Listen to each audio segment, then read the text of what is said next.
Hi guys! Welcome to the top 10 games that got me triggered. These are games that I foolishly decided to play far past the point that any sane person would have quit out of fear for their sanity. Some of these games are genuinely good games, maybe even great games, but they left my poor controllers in a twisted, broken mess! Please take a second to like, subscribe, and share the games that got you triggered in the comments below. Now, let's twist it up! Number 10, NFL Blitz.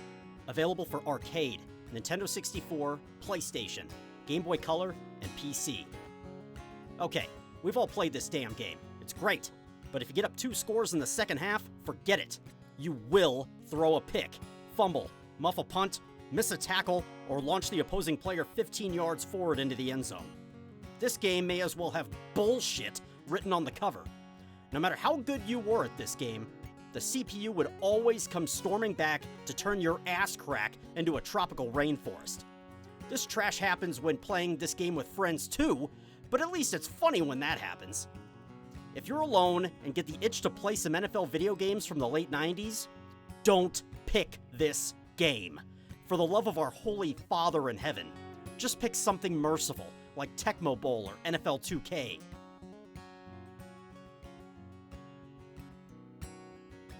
Number 9, Street Fighter 2. Available for fucking everything. Fighting games aren't for everyone. Definitely not. Especially me. I think my neighbors thought I had a poor wandering vagrant strapped to a table in my basement, and I was torturing them for my amusement. But no. I was just playing Street Fighter 2. This game had so many cheap ways of kicking your ass when you had the upper hand on an enemy that I automatically assumed I would lose whenever I had the enemy down past half health.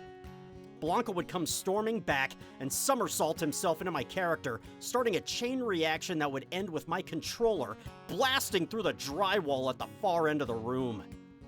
If you're interested in dabbling in fighting games and you're wondering where to start, skip this one, or your mind may be broken forever. You've been warned. Number 8, Twisted Metal 2. Available for PlayStation. I have fond memories of this game. It was the very first game I ever played on the PS1. It's not a particularly good game, though.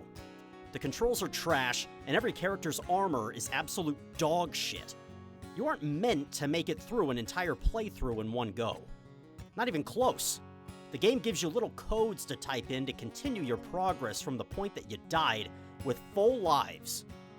So not only did you get beat so bad you had Sweet Tooth the Clown's fuzzy balls on your forehead by the second level, you had to keep a notebook filled with these stupid, confusing codes for every level and every character. And at 10 years old, these codes were scrawled poorly with a broken Rosart crayon. Why not the far superior Crayola, you ask? Because I was fucking poor, as seen by the fact that I was stuck playing nothing but Twisted Metal 2. Number 7, Diddy Kong Racing. Available for Nintendo 64. This is a great game. I actually prefer this as a kart racer to Mario Kart. I really like the RPG elements of beating levels to gain collectibles and move up to the next world or boss. Mario Kart doesn't have that. Probably because this game is a cheating sack of pig shit. Try doing the coin challenges and tell me afterward if you've squeezed a stress ball so hard your fingernails slice into your palms. Through the stress ball! It's no accident I liken this game to pig shit either. WizPig, while intimidating to 8-year-old me, was cheating scum. I developed a deep-seated hatred toward pigs from this point on. Babe, Gordy, Wilbur, Piglet, you name it. I've never seen a pig I haven't hated on sight.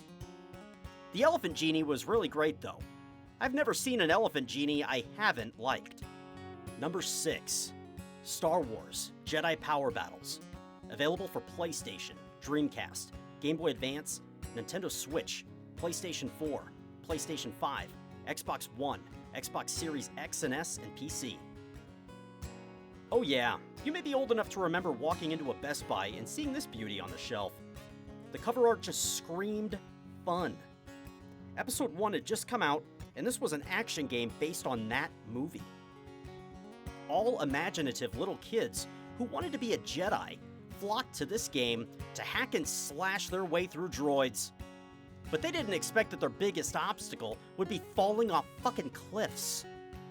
Yeah, there's a platforming element in this damn game, and most of your lives won't be spent battling Darth Maul. No, you'll be unknowingly steering Plo Koon off a goddamn cliff. 10-year-old me never did beat this game, and 35-year-old me would rather hang myself from a bungee cord in a Burger King handicap stall than revisit this mess. Number 5. Fire Emblem Radiant Dawn. Available for Nintendo Wii. This game isn't supposed to be this frickin' hard.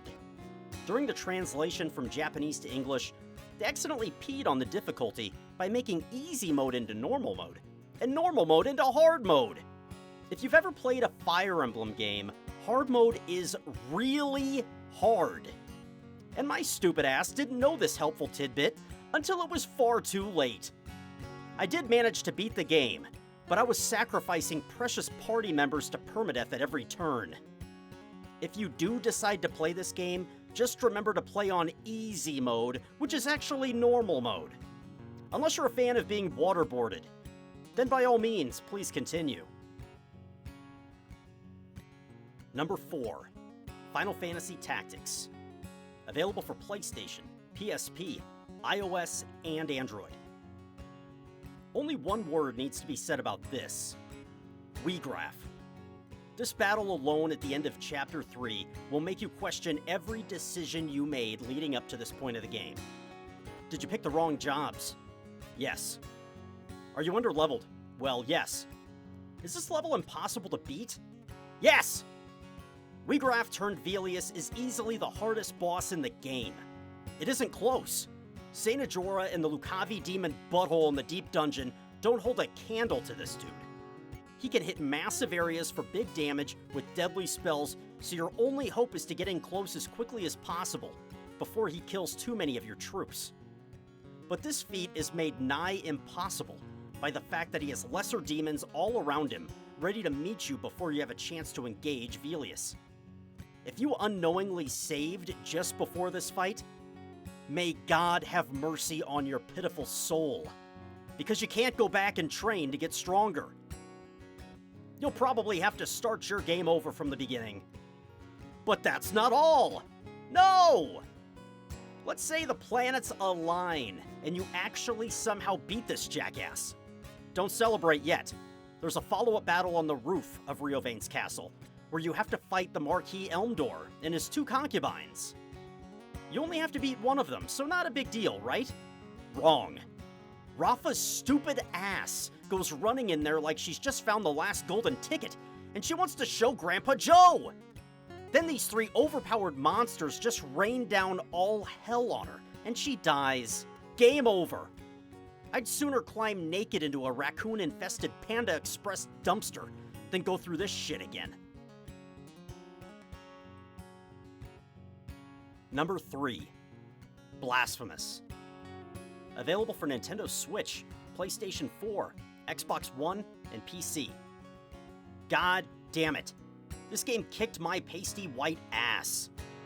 Good thing I played this at the age of 35, because 18-year-old me would have thrown my Switch straight through the wall out of frustration. This is a hardcore Metroidvania game with brutal combat, which requires you to guard and dodge at just the right time to avoid death. It's not so much the combat that kicks your ass in this game. It's the unforgivable platforming and those shitty spikes that just piss me off so bad.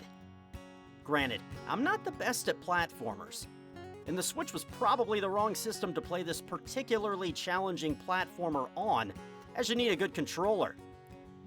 I eventually 100%ed this game, but Jesus, I wouldn't wish that torture on my worst enemy. Great game for sure, but the spikes and cliffs are worse on my poor heart than a supersized Big Mac meal from McDonald's and a large chocolate shake to wash it down. I intend on jumping into Blasphemous 2 at some point, but my poor white butt hasn't healed yet from all the footprints in my cheeks. Number 2. Disney's The Lion King. Available for NES, Super NES, Sega Master System, Sega Genesis, Game Boy, and Game Gear. This rant isn't reserved only for The Lion King. This goes for The Jungle Book and Aladdin as well. These games were released in an era where video game adaptations of the film were made and sold in stores all the time. These movies don't end at the theater. No! Now you can take the adventure home with you! What in the deepest pits of hell was Disney thinking making these games so fucking hard? 5-year-old me thought I'd be tossing Scar off Pride Rock by my afternoon nap. Instead, I was struggling to hang on to a giraffe's tail well into the second month playing this bullshit. A friend of mine eventually told me to type the secret code BARRY using the SNES controller, and you could pick any level you wanted. That's how I beat this game. Because I cheated. I was 5 years old when I first learned to cheat. Thanks, Disney. Number 1. Donkey Kong Country Returns. Available for Nintendo Wii, 3DS, and the Nintendo Switch. Mother of God. My poor wife played this with me back when we first started dating, and I don't know how she didn't run out of our apartment in fear for her life. I was cussing and smashing the ground worse than Donkey Kong himself. But she stayed with me, and we're happily married. Although she probably thought I was just one missed barrel cannon shot away from going full Chris Benoit in my entire family. I never felt this frustrated playing and beating the original SNES Donkey Kong titles, but this one's brutally hard. When the advertisements for the HD remaster were released earlier this year, I had PTSD and started shaking like some shell-shocked war veteran. Who would have thought a funny monkey fighting some tiki masks would cause a man to revert to the sorry state of a caveman and start throwing shit at the wall? If anyone ever decides to play this horrible game, may God have mercy on his soul. That does it for the top 10 games that got me triggered. Now, if you wouldn't mind liking, subscribing, and commenting below the games that brought you a heartbeat away from true madness, I'd appreciate it. Thanks for watching! Oh, and don't forget to twist it up!